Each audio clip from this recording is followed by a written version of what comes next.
In western Norway, more exact at the Moldefjord, the largest Shipstunnel in the world is planned to be built.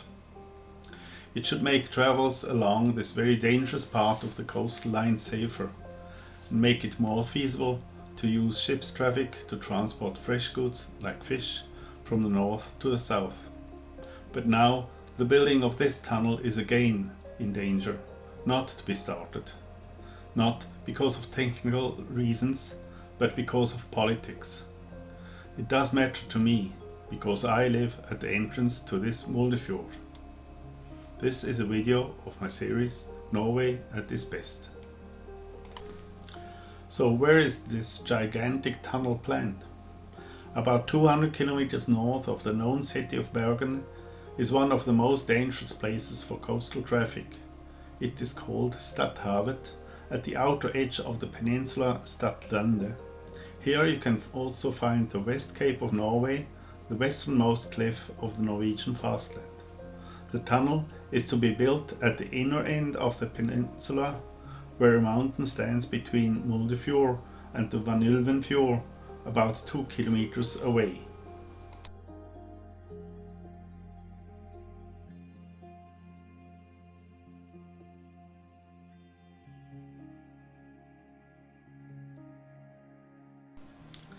This will be the largest ship tunnel in the world, 38 meters or 125 feet high, 12 meters or 39 feet water depth, and 36 meters or 118 feet wide. It will be large enough for the cruise ships like Hurtigruten and many other mid-sized passenger ships, but also a large part of the cargo ships will fit into the tunnel. The length of the tunnel will be around 2 kilometers, and at a max speed of 5 knots it will take 3 to 5 minutes to pass it. But probably the larger ships will travel slower, as they have to be careful if there is not much room left on the sides. On both ends of the tunnel there will be space for waiting ships, as it will probably be a regime with perhaps 30 minutes or 1 hour of driving into one direction before the other direction will be opened. So why would Norway build such a large and expensive tunnel? The sea around Stad Peninsula was known to be the worst of the long Norwegian coast since the Middle Ages. These 10 to 15 kilometers have meant death to many thousand people and hundreds of boats and ships.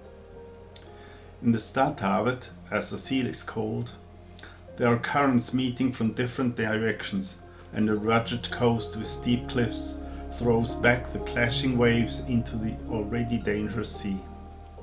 The area is shallow and has many rocks hiding just below the surface, causing even more threat to all ships. You can notice this on the sea chart with all the crosses along the coast, each marking a rock. When stronger winds or even storms whip the sea, crossing waves often build up to over 10 meters or 33 feet of height.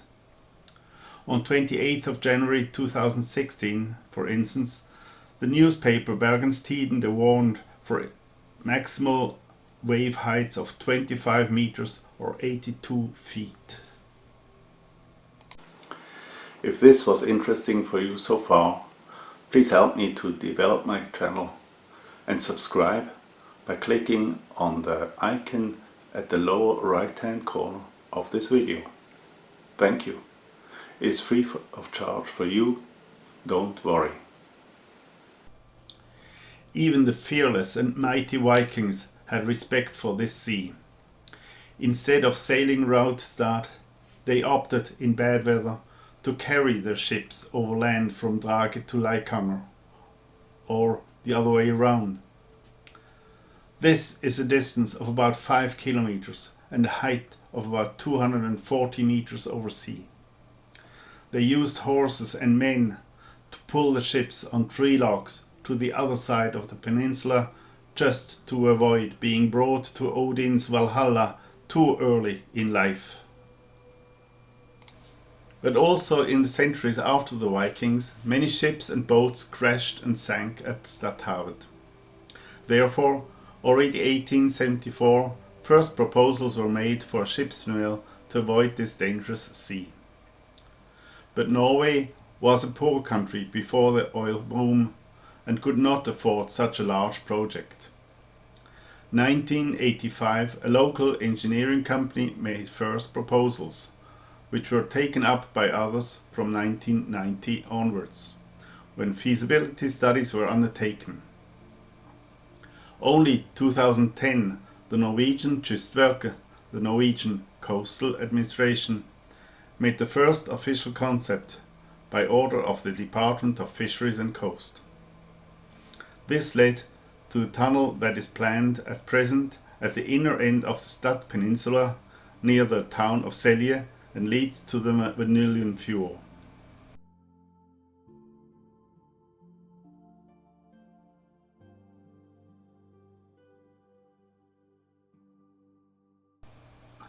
Apart from saving lives at sea, this tunnel will also have an impact on the environment and economy.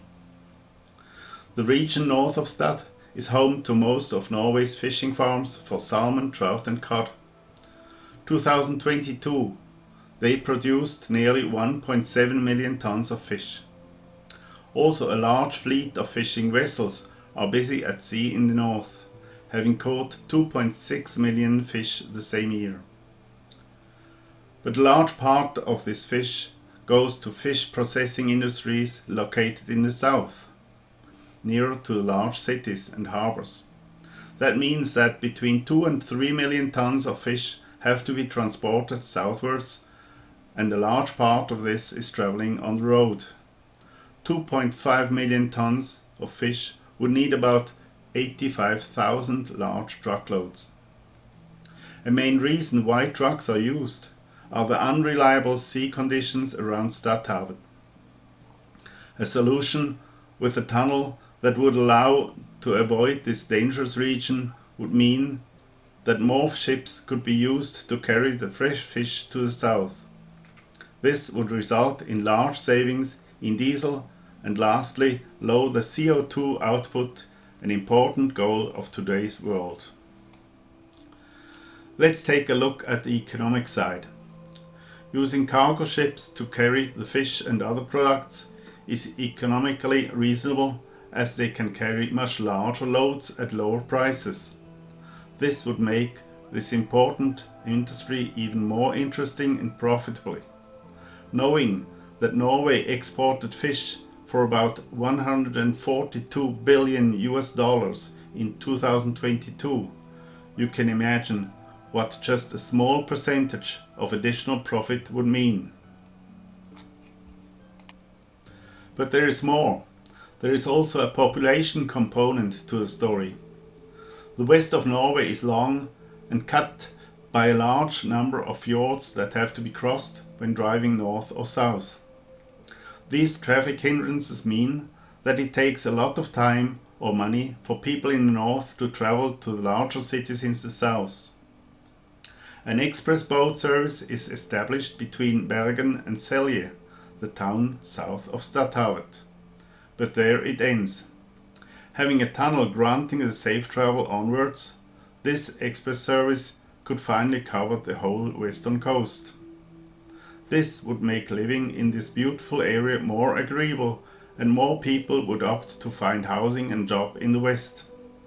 Today, many communities are suffering from loss of population as young students travel south and build families there. The tunnel could therefore be an important factor in a more even distribution of population in Norway. Now let's come back to the tunnel project itself. Since 2010, the plans were developed further, and costs, technical challenges and advantages of such an endeavor were researched by many specialists.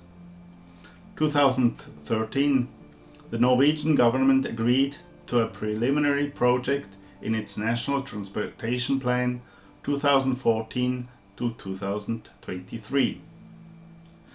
2017, this pre-project was delivered and a frame of project costs between 500 and 900 million US dollars was included into the National Transportation Plan to realize this tunnel.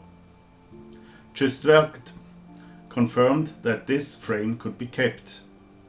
As a consequence, 2021 they got the order to start with the necessary preparatory works. But the election in fall 2021 brought a change in government and the Labour Party of Norway took over. The status of this large coastal project was put on hold. Once again, a feasibility study was given to a large consulting company.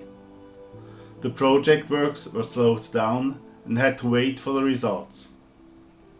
The study found that the costs would exceed the given frame and a new project budget had to be approved by the Parliament for 2024. At present, the preparations for the tunnel project are still ongoing, but at a slow pace. In spring 2024, a new round with probable general contractors is planned to take place so that the offers could be analyzed by fall and the contract be signed by spring 2025. This means that Kystverket is ready to get the construction started. But, as the title of this video states, new problems and delays loom. Although the current government is sitting until the end of 2025, the next elections are to be held in that fall also.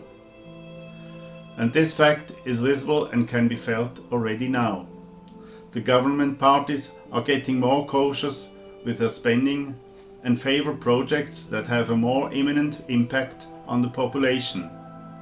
Inflation is high and the funds available for spending get tighter.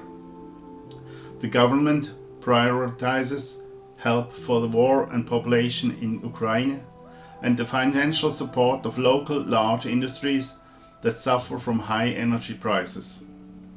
In addition, are high costs of health and senior services troubling and have to be borne. A large project like this tunnel does not make it to the top of the priority list, and already the first politicians warn that there might be another round of cost calculations and feasibility studies in the making. That is a way of holding new spending off and keeping the project on the waiting line. As there is a real possibility in the air that the government will change again its hands to the right-wing party, even more delays could be coming, eventually pushing this important and prestigious tunnel project into the unknown future. Let's hope that my fears in this regard are wrong and the construction can be started in fall 2025. This is at least what the people of Kystverket, who are responsible for this project, promise today. I hope you enjoyed this video and learned something new. If so, please do not forget to press the like button and subscribe to my channel. It's free of charge. This will help me to get reimbursed by YouTube and to produce new videos for you in the future. Thank you very much and goodbye.